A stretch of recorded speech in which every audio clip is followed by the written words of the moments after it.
नमस्कार, आप देख रहे हैं राजपथ, साथ में आपके शिखा ठाकुर। आपने बिहार में ताश के पत्तों की तरह ढहते पुलों की तस्वीरें तो देखी होंगी। सवाल ये है कि आखिर बिहार में इन पुलों की इंजीनियरिंग में कोई खामी है तो फिर क्यों है, या फिर सिस्टम की नीयत में खामी है? इस सवाल का जवाब तो हम राजपथ में ढूंढेंगे ही, साथ ही बात उत्तर प्रदेश विधानसभा के उपचुनाव की भी करेंगे, जहां एक बार फिर से इंडिया वर्सेस एनडीए की लड़ाई देखने को मिल सकती है। लेकिन सबसे पहले बात कल शुरू होने वाले संसद सत्र की, क्योंकि नई सरकार यानी कि 18वीं लोकसभा का पहला सत्र सोमवार यानी कल से शुरू हो रहा है। 24 जून से शुरू होने वाला ये सत्र 3 जुलाई तक चलने वाला है, यानी इस दौरान सत्र में कुल 9 बैठकें होंगी। वैसे तो 9 जून को प्रधानमंत्री नरेंद्र मोदी के शपथ लेने के साथ ही 18वीं लोकसभा का कामकाज शुरू हो गया, लेकिन लोकसभा का पहला सत्र कल से शुरू होगा। इस दौरान 10 दिन में कुल 8 बैठकें होंगी, जबकि 29 से 30 जून को संसद नहीं चलेगी। सरकार ने सांसदों को शपथ दिलाने के लिए बीजेपी के सीनियर सांसद भर्तृहरि महताब को प्रोटेम स्पीकर चुना। भर्तृहरि महताब ओडिशा की कटक लोकसभा से सांसद हैं और वो लगातार 7 बार सांसद रह चुके हैं, यानी वो इस वक्त लोकसभा के सबसे सीनियर सांसदों में से एक है। इसलिए सरकार ने उन्हें प्रोटेम स्पीकर बनाया है। इस दौरान सत्र शुरू होने से पहले वो राष्ट्रपति भवन जाकर शपथ लेंगे और फिर इसके बाद वो सुबह 11 बजे लोकसभा पहुंचेंगे। इस दौरान वो सत्र के शुरुआती 2 दिन यानी कि 24 और 25 जून को बतौर प्रोटेम स्पीकर नए सांसदों को शपथ दिलाएंगे। जब सभी सांसद पद की शपथ ले लेंगे तो फिर इसके बाद तीसरे दिन यानी 26 जून को लोकसभा स्पीकर का चुनाव करवाया जाएगा। हालांकि चुनाव की स्थिति तभी सामने आएगी जब विपक्ष अपना उम्मीदवार उतारेगा, नहीं तो स्पीकर को सर्वसम्मति से भी चुना जा सकता है। लेकिन विपक्ष के तेवरों को देखते हुए ऐसा लग नहीं रहा। 27 जून को राज्यसभा का भी 264वां सत्र शुरू होगा और ऐसे में नए चुने गए स्पीकर की अध्यक्षता में राष्ट्रपति द्रौपदी मुर्मू लोकसभा राज्यसभा के ज्वाइंट सेशन को संबोधित करेंगी। ये एक तरह से परंपरा का हिस्सा माना जाता है कि राष्ट्रपति हर साल के पहले सत्र को संबोधित करती हैं और इसके अलावा नई लोकसभा के पहले सत्र में भी वो एक साझा अभिभाषण देती हैं। राष्ट्रपति के अभिभाषण के बाद प्रधानमंत्री मोदी बोलेंगे और वो राष्ट्रपति के साथ साथ सदन को अपनी मंत्रिपरिषद के बारे में बताएंगे, सबका इंट्रोडक्शन करवाएंगे। 28 जून को ही सरकार राष्ट्रपति के अभिभाषण पर धन्यवाद प्रस्ताव लाएगी, जिस पर 2 दिन तक चर्चा होगी।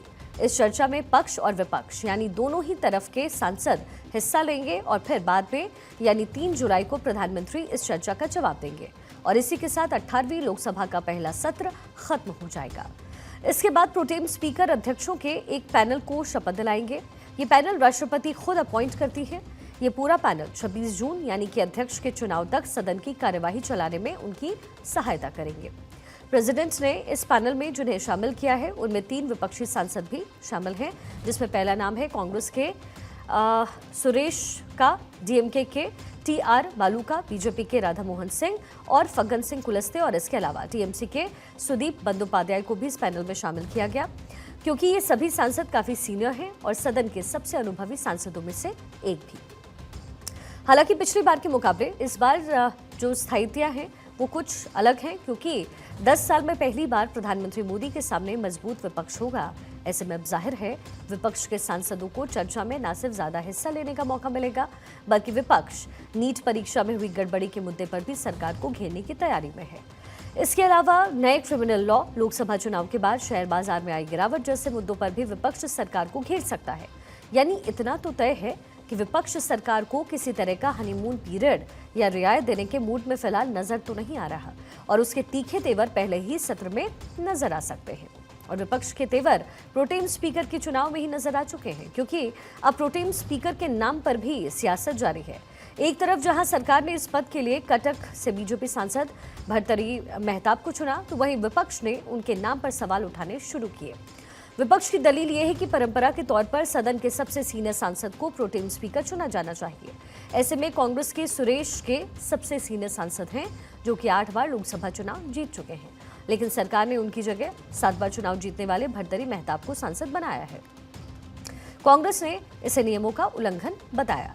हालांकि सरकार ने विपक्ष के इन आरोपों का जवाब भी दिया। सरकार ने कहा कि सुरेश के भले ही 8 बार सांसद रह चुके हों, लेकिन वो लगातार सांसद नहीं रहे, यानी उन्हें हार का सामना भी करना पड़ा, जबकि भर्तृहरि महताब लगातार 7वीं बार सांसद बने हैं। ऐसे में उनकी सीनियरिटी प्रोटोकॉल के हिसाब से कई ज्यादा है। संसदीय कार्य मंत्री किरेन रिजिजू ने भी इन आरोपों पर जवाब दिया और कहा कि कांग्रेस झूठ की सीमा लांघ चुकी है। उन्होंने कहा कि सरकार ने नियमों के तहत ही भर्तृहरि मेहताब को प्रोटेम स्पीकर बनाया है, क्योंकि वो लोकसभा के सबसे वरिष्ठ सांसद हैं और लगातार 7 बार लोकसभा में चुने गए हैं, जबकि सुरेश के भले ही 8 बार सांसद रहे हों, लेकिन 1998 और 2004 में वो सांसद नहीं थे।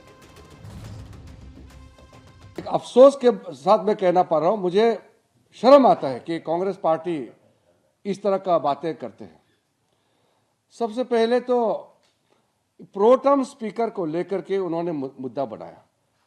पहले तो एक पोस्ट किया, ट्वीट किया, बाद में इसको पूरा देश भर में इन्होंने एक मुहिम बना दिया इसको।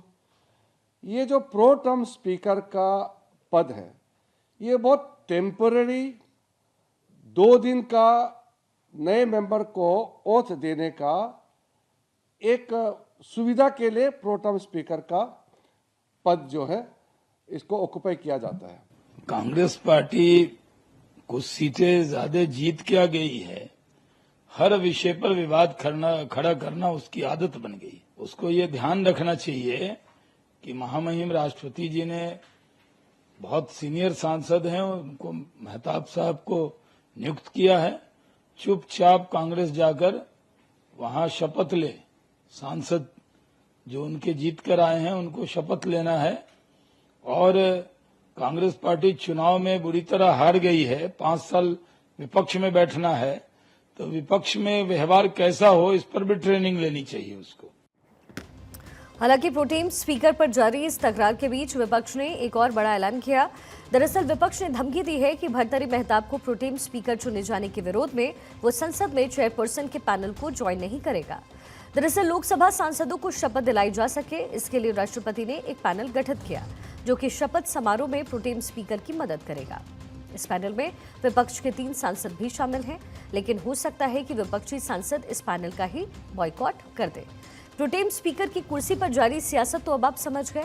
अब समझाते हैं कि आखिर प्रोटेम स्पीकर होता कौन है और ये कितना अहम होता है और क्यों अहम होता है। दरअसल स्पीकर का पद नई लोकसभा की पहली बैठक के ठीक पहले खाली हो जाता है। ऐसे में लोकसभा की कार्यवाही चलाने के लिए राष्ट्रपति प्रोटेम स्पीकर को चुनते हैं। प्रोटेम स्पीकर ही लोकसभा की पहली बैठक की अध्यक्षता करते हैं। आमतौर पर सदन के वरिष्ठतम सदस्य यानी चुनाव में जीत के आधार पर को इस पद पर नियुक्त किया जाता है। प्रोटेम स्पीकर सत्र के पहले दिन राष्ट्रपति के सामने शपथ लेते हैं, फिर नए सांसदों को शपथ दिलाते हैं। हालांकि नए स्पीकर का चुनाव होते ही उनका कार्यकाल खत्म हो जाता है।